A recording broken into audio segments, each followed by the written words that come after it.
Saya Ayu Lestari, seperti biasa akan melaporkan langsung kegiatan belajar mengajar di KPI 5A. Pada hari Selasa tanggal 22 Oktober 2024 di KPI 5A berlangsung kegiatan diskusi yang dipandu oleh kelompok 3 tentang jurnalisme investigasi. Jurnalisme investigasi sendiri adalah bentuk jurnalisme yang mendalam dan bertujuan untuk mengungkapkan kebenaran yang tersembunyi. Seringkali, investigasi ini berhubungan dengan pelanggaran hukum, korupsi, atau penyalahgunaan kekuasaan. Berbeda dengan jurnalisme biasa, jurnalisme investigasi memerlukan penelitian dalam dan perlu verifikasi yang ketat sebelum dipublikasi. Kelompok 3 pun menjelaskan ciri-ciri dari jurnalisme investigasi.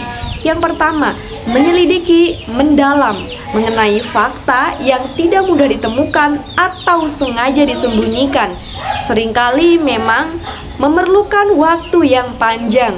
Ciri yang kedua adalah fokus pada kepentingan publik, membongkar isu-isu yang memiliki dampak besar pada masyarakat, seperti korupsi atau pelanggaran hak asasi manusia.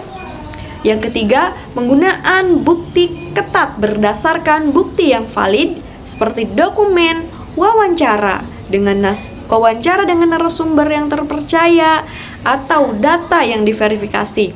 Ciri yang keempat adalah proses verifikasi ketat. Semua fakta harus diperiksa dan diselidiki dengan sangat hati-hati untuk menghindari kesalahan. Ciri yang kelima adalah berisiko tinggi.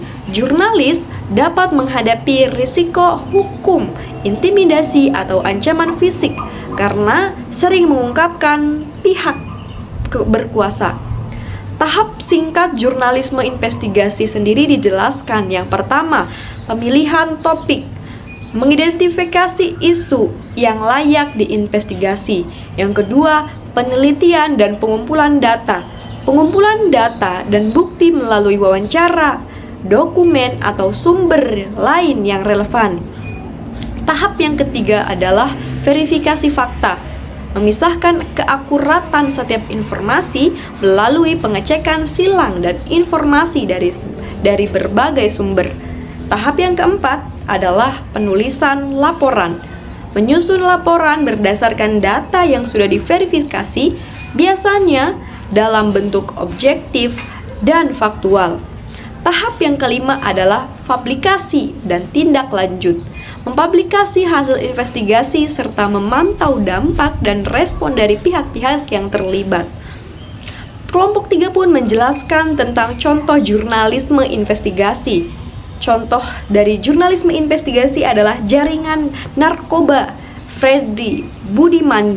Jurnalisme investigasi terkait kasus gembong narkoba Freddy Budiman mengungkap jejaring perdagangan narkoba di Indonesia yang melibatkan aparat hukum. Dalam kasus ini, investigasi jurnalis dan mengungkap dari berbagai sumber memperlihatkan bagaimana Freddy Budiman terus mengendalikan bisnis narkobanya meskipun berada di dalam penjara. Contoh ini menunjukkan bagaimana jurnalisme investigasi dapat mempengaruhi perubahan besar dalam masyarakat. Dengan mengungkapkan